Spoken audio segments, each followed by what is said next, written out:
All right. What is your major malfunction? What is your major malfunction? That a girl, Bree. You're now on our good graces again. What is your major malfunction? Dan and Cheryl from AZ Firearms are here with us. Now, obviously this is a big thing because when we talk about firearms, any type of firearms, we're out in the field hunting. We're just out on the range shooting.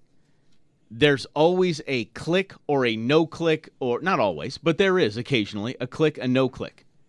Now what is the big key to me? And so, Dan, I'm gonna go to you, and I'm gonna ask you very simply, what is the biggest thing we have to deal with when it comes to malfunctioning firearms? Well, that's a big question because there's a lot of things that can go wrong with a gun. But normally it's when somebody's shooting a reload or old ammo. You might fire the gun, it goes click.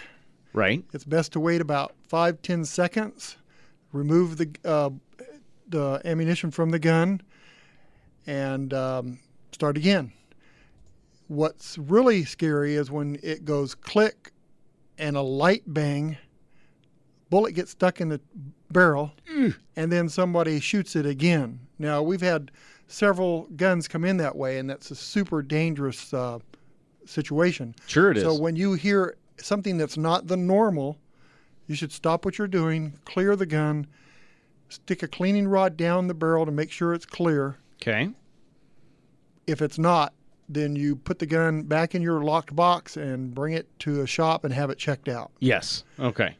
I think that's key right there. Right. Obviously, is taking it to somebody who knows dang well what they're doing, and even if you think you know what you're doing, I would still go hand it to somebody else. The top stuck gun I had was 6 bullets in the barrel. What? 6 bullets How in the do barrel. you do that? And thank God he was using light reloads. Thank because God he the was gun alive. Right, the gun should have blown up. Yes. So that is something. So okay.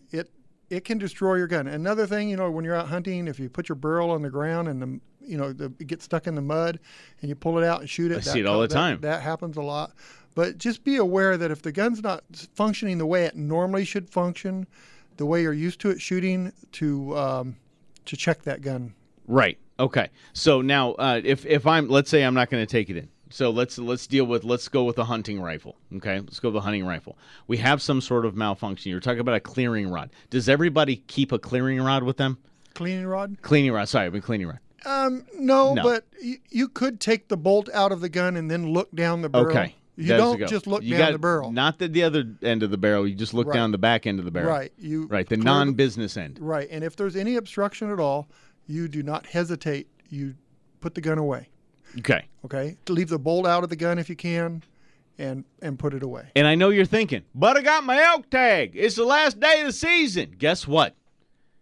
You'll get another one. The elk's going to live another day. And you're going to get another. You'll get another tag. Right. I'm telling you. Eventually, you're going to get another tag, and we're not going to die because you just have to be out there. Right. You know who wins if you shoot a gun with a stuck bullet in the barrel? Who wins? The elk. The elk wins. Okay, right. This is when it comes to elk hunting. Yeah. Okay, good. I was like, nobody's winning, dang it, if you get that thing in there. Nope. All right, let's go to line 1. Let's talk about gun safes. Welcome. Thanks for calling. Hey, how you doing today? Good. What's going on? I would like to know where you would recommend that I go get a gun safe.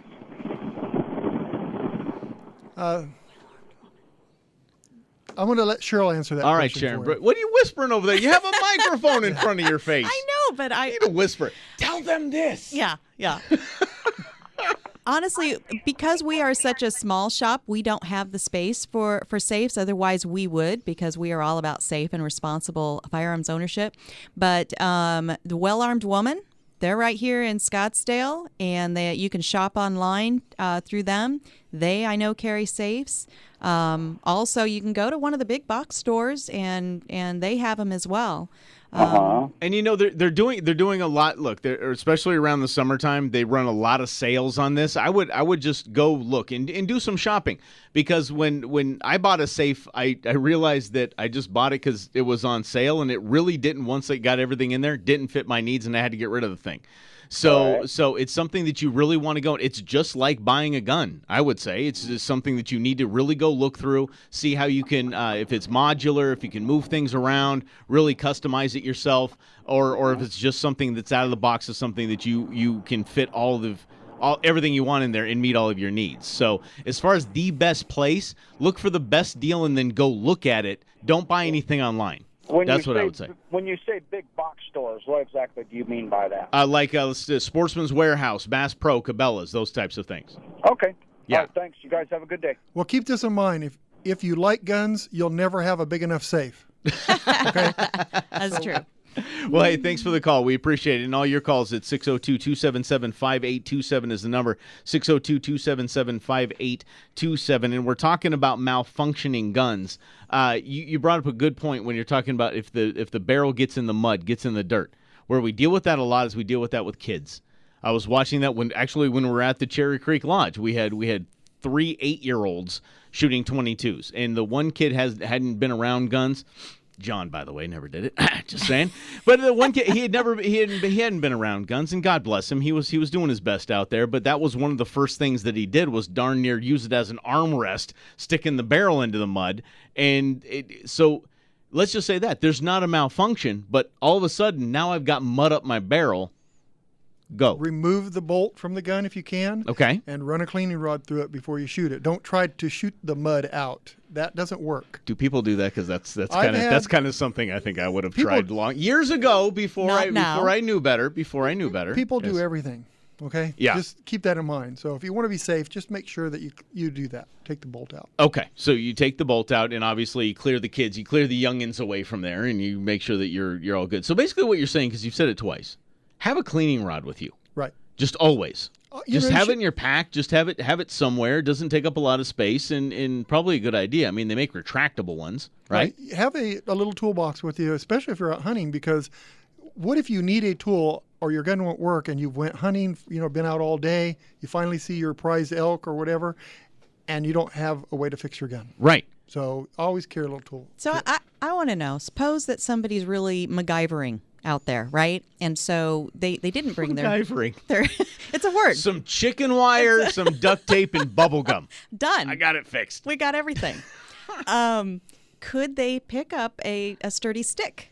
Could they? Is that just completely not done? Can you muck it up worse by doing that? You could muck it up worse, but for like maybe a shotgun, you might be able to find something to go down the barrel and do that. And you wouldn't go from the business end back. You go from, just like you want the bullet to exit. You're going that direction with your cleaning rod or your stick that for you're clearing not supposed mud, to use. yes, you could use a business end if you knew the gun was empty. You could start at the business end because it might be the only way you can get it out. You might not have something long enough. But if that is a stuck bullet, business end or not, you're not going to get that out with just a piece of wood. You need a cleaning rod. So it's not like a gentle tap. It's like stuck is stuck. No, it's stuck. You have to force it out. I mean, probably a hammer too. Okay. So would help. Who doesn't carry a hammer in their pack? Yeah. All right, so Everybody's we've got a stick and a rock. That's what I'm thinking. Okay, I like where you're going with that. Or 2 guns. Oh, a backup. See? Oh. Okay, see, I didn't think of that. I did not think of that. The guy that that is sells a great guns idea. for a living is going to suggest that maybe you have more than one? I suggest maybe you shocked. bring a half dozen out there with you. You never can be Baker's too dozen. sure in those elk, right? Yeah, they have these hand carts that hold 6 guns. Have your kids drag it behind you. See, what you want to do is convert your golf bag. Yes. And you want to carry, you don't know what shot you're going to take. You might want a 30-30, maybe a 270, a 30-06. You never know where the elk's going to be. Forget about a 9 iron. You just want a 9. But I think the key is that, because to me it's concerning when the kids throw the barrel down in the mud, is that getting it out. Like, okay, obviously I got a cleaning rod, but there's probably still going to be junk in there that I just don't want in there. So just maybe you can get us through the day, but then it needs a thorough cleaning. Sure, you're going to need to oil it and clean it because you got the moisture. One of our first conversations you and I had, Dan, you were bringing up, we were talking about shotguns, and you were talking about oil. Can you help me out with that? Because you said it's possible to over-oil a gun. Yes. Yes. Okay. Tell me why that is, because that changed my world in cleaning guns. Well, you put too much oil, it causes all the stuff that comes out of the shell when you're shooting it to gum up and just build up like a paste that can slow everything down or actually stop the gun from firing. Mm-hmm. So when you only put it on the working parts and you just put a little light touch of oil, very light. You don't go in there and spray it with oil. You just lightly touch it. Okay. Long-term storage, I suggest maybe you spray the gun with an oil and then use an air hose and kind of blow it out.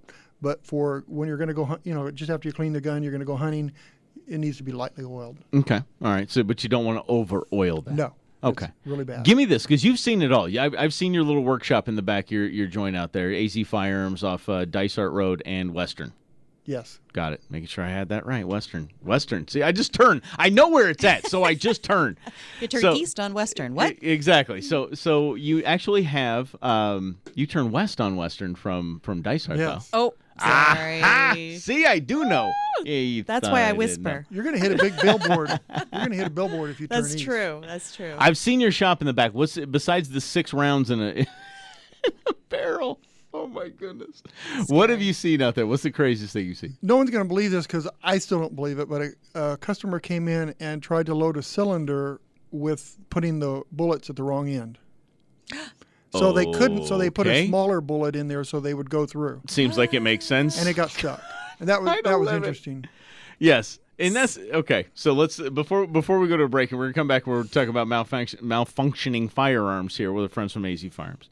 The lesson is, when you do buy a firearm, it's not over. It's not just you're not a pro at it. Okay, you need to take lessons, or just stay at the shop and ask. Okay, if this happens, this happens, this happens, this happens. Have them walk you through it, and really educate yourself on the tool that you just bought. Absolutely. I mean, we've had people bring shotguns in where the shells were in backwards.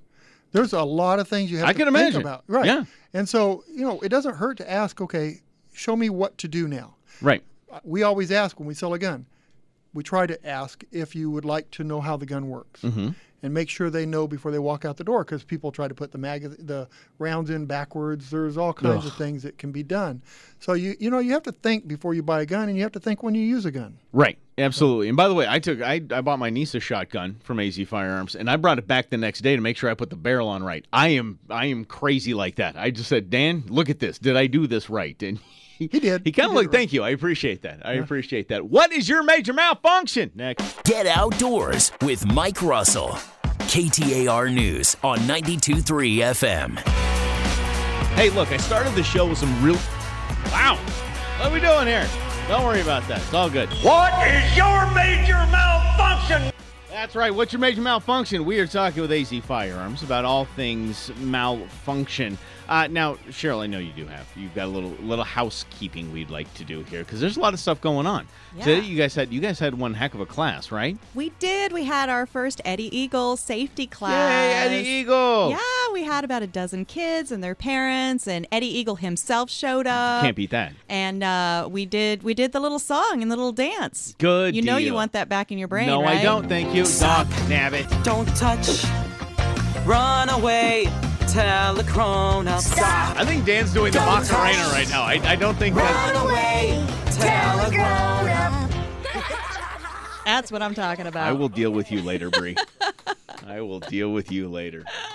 At the Rocky Mountain Elk Foundation dinner that we're going to, so I will be able to deal with you later. Yeah, that's right, Yes. young lady. Oh my gosh. I don't know how many of your listeners are familiar with the RMEF, the Rocky Mountain Elk Foundation, but it was founded in 1984 by 4 hunters, and they view hunting as conservation. Yep. And I just think it's an incredible organization, and we're going to go and have some dinner and bid on some things. It's like a casino night. Casino night. It's going to be they're going to have a beer garden. You had me at beer So- garden, Dan at casino night. Right? Yeah. Let's say that's how we did that. And we can get even with Bree. You can get her bid number and just buy all kinds of stuff. I love it. That's right. Ain't gonna happen. Watch those buttons you're pushing over there, sister.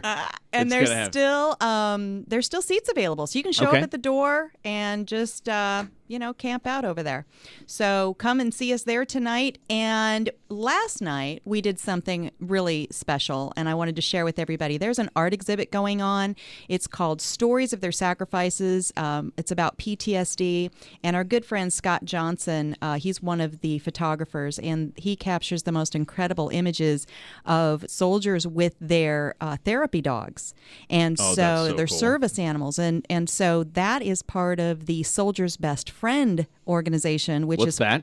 That is, they say they save 2 lives at one time. They go to the shelters, they find dogs, they pair these dogs up with soldiers that are coming back with injuries and PTSD. They train them as a duo. And that's so cool. It's just phenomenal. So over at the Boca Gallery at 2nd Street and Roosevelt, they're going to be there all month, and it's really worth stopping in and taking a look at this artwork. So and then I just got back from Savannah, Georgia. You're out there globetrotting. I know how you do. Georgia. I have never been there before. It was a charming city. I loved it. I was out there for the National Shooting Sports Foundation Industry Summit. Yes. So the NSSF is just a phenomenal organization, and they brought together about 300 of the industry's leading people. Got to kind of hobnob a little bit with our very own Miss Carrie Lightfoot, who was a speaker.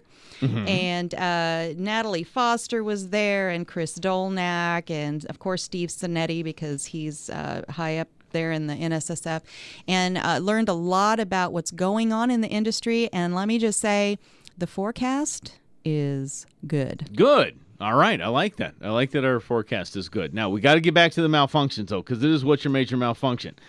Now, this the scariest thing I could possibly think of, and literally scariest thing, is a delayed discharge. I didn't know that was a thing, honestly. I mean, I haven't put a ton of rounds through. I don't shoot all the time recreationally. Mostly it's at animals. But a delayed discharge is a thing? That is super dangerous. It's very rare with new ammunition, but like we shoot a lot of the vintage guns, and they have vintage ammo. And what happens is you fire the gun, nothing happens, wait a few seconds, and the gun fires. That's scary. That's frightening because you hear the click or whatever. You're starting to check things out because something didn't happen, and then pop. So we kind of, when we're shooting the older ammo, we kind of give it at least 10 or 15 seconds. Keep the barrel pointed at a safe area, and give it 10 or 15 seconds. Then we eject the shell and let it lay there. Okay, I've never had one go off after 15 seconds. Okay, that's I think a good time. But that is very dangerous. People think, hey, my gun didn't fire, especially if you're teaching somebody how to shoot. They swing the barrel around and say, my gun didn't fire, and it goes off. They don't even have their hand on the trigger. Sure. They've already, the primer's been engaged, it's slowly cooking, and then it goes off. Yeah. So you do have to be careful of that. It is dangerous. Heck yeah, it's dangerous. So, so once again, if you have a delayed discharge, if you hear the click, wait 15 seconds. Always wait 15 seconds. Then remove the cartridge and let it lie. Let it lie. Right. And watch where that thing's pointing. Right. Watch where the cartridge is pointing. Right. And your barrel. Right. Because that's no bueno. All right. Because now we got that going on. We want to eject it. Failure to eject. This has happened to me a bunch, especially with pump action shotguns. I see this a lot too, where just you got half the thing just hanging out of okay. All right. So sometimes not even anything hanging. It's still stuck in the chamber. Yeah. That's when it's really good to have your little toolkit with you, because you fired the gun, but it doesn't go off. Now, it could cause another round to come up and go into the barrel, but it can't because the other one's stuck in there. So you have to clear the gun, and then your trusty cleaning rod, the gun's fired, so you can push the empty case through the barrel. Okay. Now, let's go back to the toolkit, because you're talking about a handy dandy little toolkit. What would you recommend is in that toolkit? Give me some items that we can have that's not going to weight us down, that we can put in our pack and always have and feel safe. A real small can of oil, a cleaning rod that can be taken apart, preferably a steel cleaning rod, because if you need to use something with a lot of force. Right. A small screwdriver. Okay. And a punch and a small hammer. Just a little small hammer. Just something, or as your wife says, just get a rock. Right. This one over here with the rocks. I like that. Going Fred Flintstone. That's not MacGyver. That's Fred Flintstone. Oh, okay. But and it's not a lot to carry. You can put a little pouch around your leg with that on it, Okay. Well, and I think that's big, especially when you're going out hunting and things like that. I've never thought to carry a little piece of equipment like that with me. I have a little first aid kit in there. I've got different survival stuff, but never something to really take care of my gun when something bad happens? I forget all the time, and I usually have to ask somebody else if they have one. Okay, well, good. Well, let's do that. Let's Full make that our disclosure. goal this week. We make sure that we have our own kits put together. What do you Yes, think? I think we should. And make that your goal, too, please, is do that. And by the way, if you're looking for anybody, especially Father's Day is coming up, AZ Firearms. Get out there, azfirearms.com. You can get gift cards. You can get everything for the awesome dad in your life, right? And don't forget about the uncles, too, because we're really cool people when we like firearms. Take that out. All right, hey, night fishing's going crazy. We have Scooter Griffith from Arizona Fishing Guides. He's going to be coming in here to take your calls at 602-277-5827. We're going to nail this thing next.